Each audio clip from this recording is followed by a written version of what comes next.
మనుకరించును ఆవు పెయ్యలిచట చిలుక శంకర భాష్యము పలుకగలదు. శ్లోక మంత్రాల నాలించు మేక కూడా కోతి పేకాట నేర్పును కోనసీమ. ఎందుకనంటే వేదమనుకరించును ఆవు పెయ్యలిచట. వేద శాస్త్రాలకు నెలవైనటువంటి కోనసీమలో ఆవు దూడలు కూడా వేదాన్ని అనుకరిస్తాయి, ఇమిటేట్ చేస్తాయి. ఎలా అంటే సహజంగా ఎక్కడైనా ఆవు దూడ అంబా అంటుంది, కానీ కోనసీమలో అంబా ఎందుకంటే వేదం వింటూ ఉంటుంది. ఆ ఉదాత్తానుదాత్త స్వరితాలు విని విని విని ఇది కూడా ఆ వేదాన్ని అనుకరిస్తుంది. చిలుక శంకర భాష్యము పలుకగలదు. అక్కడ పనివేల అనేటువంటి ఊళ్ళో కొప్పులింగేశ్వరుడు ఉంటాడు. ఎన్నో వేల శివలింగాలు ఉంటాయి. దాంట్లో కొప్పు ఉన్న శివలింగం ఎక్కడా లేదు మనకి భూమి మీద, అదొకటే.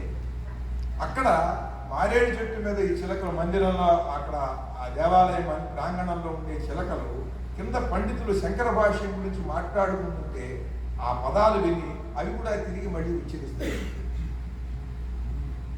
శ్లోక మంత్రాల నాలించు మేక కూడా. ఎవరు గారు అయ్య గారు, నా సన్మానం గురించి తర్వాత మాట్లాడుకోండి, టైం ఉంది. శ్లోక మంత్రాల నాలించు మేక కూడా. మేకలు అక్కడ శ్లోకాలు మంత్రాలు వింటూ ఉంటాయండి. ఎలా ఎందుకు వింటూ ఉంటాయి? ఓం సంచమే మయశ్చమే సోమశ్చమే యశశ్చమే అంటుంటే మేకలు వింటూ మనకు సంబంధించినటువంటి విషయం.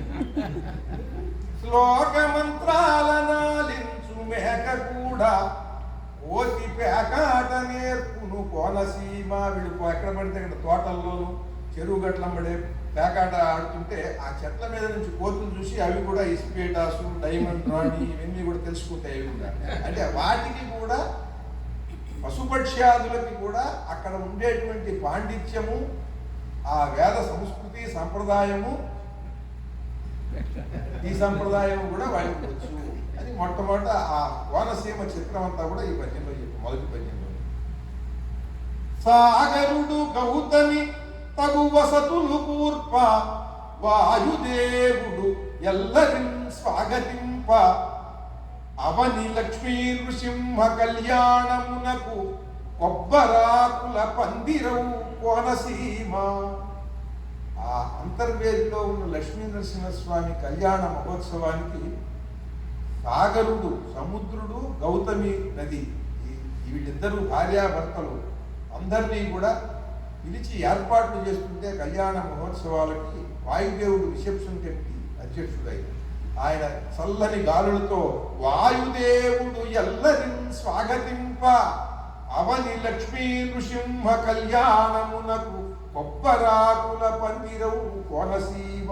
ఈ కోనసీమ అంతా కూడా కొబ్బరాకులతో వేసిన పందిరిలాగా అవుతుంది.